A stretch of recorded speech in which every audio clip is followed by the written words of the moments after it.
So cute. You jumped out of the water. That's called a breach. Hi, everybody. Welcome back to Hit or Miss Hallmark Movie Reviews. I'm Daniela. And I'm John. Please don't forget to like, share, subscribe. And click the little bell to receive notifications every time we upload a new video. Alas, Christmas in July is over. Christmas in July is done. July is done. Yeah, pretty much. We survived, we thrived, we loved it. It was a lot of fun. And I think we loved it so much that we're actually going to start introducing something new to the channel. Yeah, I actually got the idea from somebody on one of the Facebook groups. I don't even remember which group, but she said that she watches a specific Christmas movie on the 25th every month. And I was like, oh, that's cute. Such a good idea. Yeah, for us, especially. We are obsessed with the Christmas Hallmark movies in particular, so it'd be great to keep the tradition going. So yeah, the 25th of every month. Already have one lined up for August 25th. Yes, we do. Look out for that. It's going to be fun. So today we are reviewing A Splash of Love. It premiered last night. Splash of Love, yes. Yeah. Did you get wet? Oh, wait. Oh, gosh. Cut.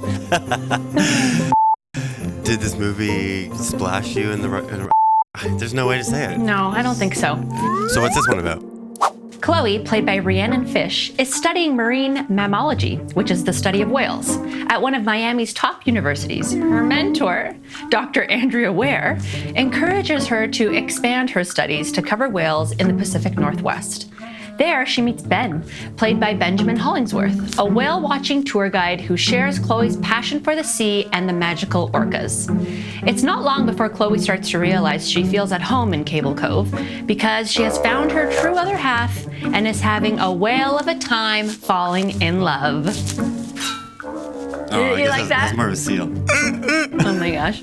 Whale of a good time. Whale of a time. Did we have a whale of a time watching this? Well... What did you think? I thought it was cute enough to still have me in good spirits after Christmas in July, and I think immediately we were like, oh no, it's not a Christmas movie, but... I was a little, I'm missing Christmas. I was feeling that. Yeah, there was definitely that. I didn't love this. I liked it. I think it's worth a watch. Maybe on like a rainy Sunday afternoon, you don't want to commit. You wouldn't hump back to it. It's a good chill out, laid back Sunday afternoon kind of movie. Like I wasn't really interested in the whole whale studies thing, to be honest. Well, yeah, I understand that. I mean, neither am I. I'm not interested in whale stuff. But I thought the movie did a great job of at least making us believe that those characters really did. I mean, I loved how the whales looked in the water. I just actually wasn't as interested in it as I thought I would be. Or maybe I didn't really learn anything new. I don't know. It wasn't like, oh wow, I didn't know that about whales. Like, yeah, I never that's really true. thought that. I was like, maybe okay. We're just we've learned a lot about whales and just growing up in Yeah, Canada maybe, or whatever maybe. it is. What was great about this was the scenery. The scenery was fantastic. It was filmed in Squamish, BC, which is gorgeous. It's for me, it's starting to feel like just like that blah Vancouver backdrop. Not Vancouver, Everything but it's looks like like everything is like, oh my god, Because- give me anything different, please. Well, everything is filmed in BC pretty much. I know, but I mean, it's just whenever it's like a scenery thing, it's like, oh my god, the scenery is like, it was the same place. It's in Kelowna or Squamish or Yes. like there's Vancouver Island, maybe. I think logistically there are reasons to film like constantly or consistently in the same place. Taxes, whatever. I don't know. Maybe they got to deal with the city now. Who knows? Anyways, Toronto right? for life. Oh, Toronto-Vancouver feud. I thought it was gorgeous. Squamish, BC in general, Vancouver, wherever you are, it really captures the Pacific Northwest look, and they were supposed to be in the Pacific Northwest. Yeah, So, it definitely did. Honestly, that was the best part of the movie for me. The Best part- setting, whatever. I mean, I barely even noticed that. If anything, I liked their chemistry. Okay, so overall, the story is interesting enough to keep you watching, but not compelling enough to make you love it, I don't think. And the lead performance by Rhiannon, for me, was a bit over the top and was a bit much. And unfortunately, that took away a lot of my interest in this movie, her performance. Yeah, you were just kind of annoyed with her, so... I was kind of mentioning it throughout, like, oh my god, like the overacting, like, I don't know. Well, let's go to performances now anyway, since we're talking about it. Like, I don't really think anyone stood out for me here, but as I just mentioned, Chloe stood out, but not for good reasons. And I understand she had this, like, childlike excitement and exuberance for whales and the sea, being out in the water. Usually that would be endearing, but I just found it a bit much. Like, sometimes when he would be like, oh, you know what else? She's like, was just like, I don't know, like that was a bit much for me. And like running like a little 7-year-old kid, like flailing limbs and stuff. I don't know, like. Yeah, but you just hate girly girls. And that's not true. I mean, I'm kind of a girly girl. You're not at all. You're just completely biased. Whenever you see anybody that's like extra, you're like, nah, I'm just not into them. It's like everybody's just supposed to be like kept to themselves. There's a real art to subtlety. Yeah, I mean, but it doesn't matter. There's a real art to being bubbly and outgoing. I don't think it was the right choice. Like, I like. She did it in some scenes where it was a more restrained enthusiasm, where it was maybe like a smile to herself or a smile at looking at a picture or something. And I'm willing to bet that the performance that you're looking for would have made this movie boring, even more boring. So at least it had some excitement. Her excitement was the excitement in this movie. It really was. Maybe. It actually deterred the excitement for me. Well, for you initially, but it actually still worked with their chemistry. It made their chemistry work and it made you like the movie overall. Okay, fair enough. I did believe that they had chemistry, especially on his part. We could talk a little bit about Ben. I liked that he geeked out with her. Like, I liked their bond, and that's how I saw their chemistry. I was most excited to see Laura Soltis as Mary. So she runs the restaurant and the hotel. We recognize her from 5 Star Christmas. Beth Thompson, yes. Yeah, and well... Totally loved 5 Star Christmas. In talking about performances, but out of anybody in this movie, she annoyed me the most because she was just just not happy with anything. She had this quirk, yes, that she was consistently either worried... Storm last night was brutal. So many trees are down and the only road into Cable Cove is underwater. Complaining or bothered by something that's gone wrong. Fish and chips coming right up. Might be the last of my cod. Food orders have been delayed with this washed out road. It was awkward. It was awkward as well. Like, after like the 5th thing, I was like, just chill out. No napkins? No napkins? But we need to serve dessert. No surf and turf? Lobster didn't make it past the washed out road in time. No. There's no surf and turf. So all the customers are trapped over there. Our guests for the weekend are stranded in the next town over with no way in. No way in. Because, like, oh God. What are you talking about? There's like 14 people here at maximum. I know. Like at any point. But I was excited to see her. She was like a familiar face in the movie that we loved. My excitement kind of waned because she was in a lot of it and just complaining the entire time. Yeah, it was an interesting choice to have her always complain about something, but I kind of just... She didn't take on like a motherly role or anything else other than just like being there like, oh, well, I guess it's fish tonight. Yeah. The lobsters are dead. Oh my God. I didn't kill them anyway. So let's talk about the writer and the director. The writer here is Juliana Wimbles. She's an actor, so she's a performer in The Good Doctor, Aurora Tea Garden, Murder, She Baked. Yeah.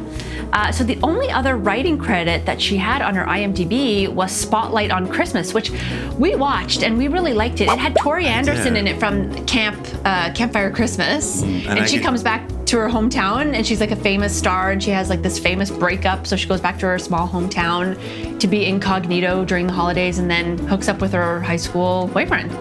Yeah, I did like that one. I liked that one too. And then the writing was fairly decent in this one. Nothing to write home about. Had to go into this. A lot of research had to go into it about the whales. Oh, sure. No, yeah, that was good. It definitely felt real. Like, she felt like she was doing a PhD. Like, she kind of seemed to have more knowledge than the guy that owns a whale company for some reason.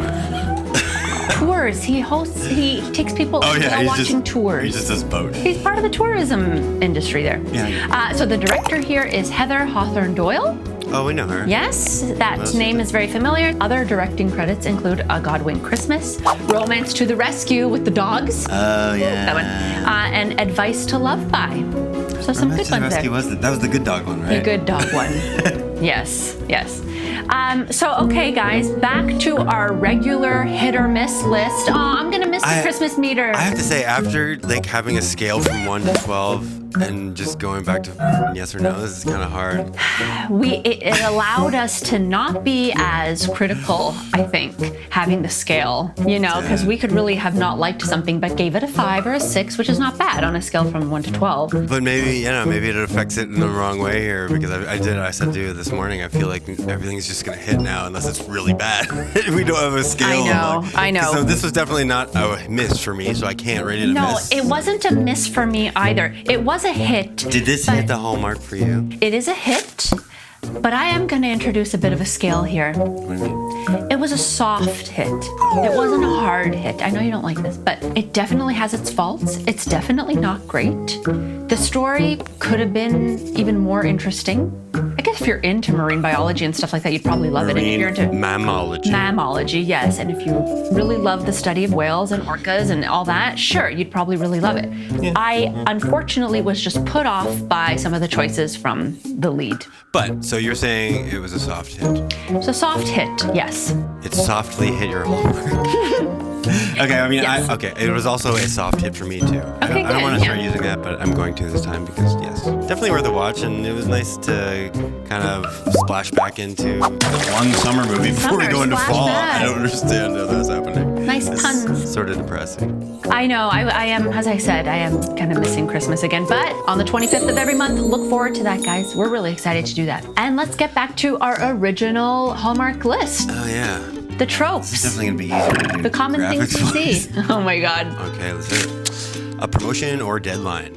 Yes, she is working through her PhD, and there is a deadline to get a certain scholarship. Yeah, so for sure. Dang. Yeah, a career-driven lead. Absolutely. I would say yes. Yeah. Big misunderstanding. I'm gonna say no. I might give it to this one because of Why? Marcus. She honestly, she tried to break up with him 3 times in the movie, and he was just not hearing it. So I had to feel that.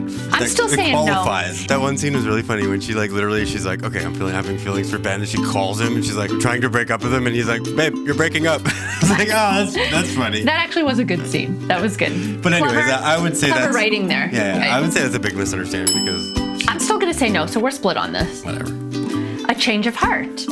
As always, yes. There's always a change of heart. I don't know. I don't know if this qualifies. I mean, she seemed into him right away, as did he. There was no change of heart necessary. The change of heart could have been about her and Marcus, but she had already felt like that from scene 1. Yes, so. yes. Okay, you're right. You're right. Someone gets dumped, fired, or dies. Oh my God, yeah. Yes. Marcus. Oh my God. And that was a funny scene. Like, he literally flies from Miami it's no big deal. And he's like, whatever. He shows up, walks down a dock, knocks over coffee. Yeah. And he's like, okay, cool, we'll still be friends, bye. The most amicable breakup that I think I've seen in a while. It was pretty funny. Yeah, it was good. I'm a big fan of when the boyfriend travels to wherever they are, because it's like, oh yeah, it's gonna be so awkward, and they made it awkward and then just got rid of him immediately. It was like, all right, cool. Yeah, he's a funny guy, actually. Second romance subplot. I'm gonna say no. No? I mean... No. Whales? One whale was pregnant, so there's something going on there. Oh my God, yeah, the noises. Yeah, no, I'm sorry. What's the other one? Splash. Maybe that could be the thing. Splash? Splash! Yeah, okay, I like that. A proposal or wedding? No. Travel issues? No. I don't think so, no. Selling the house, business, farm?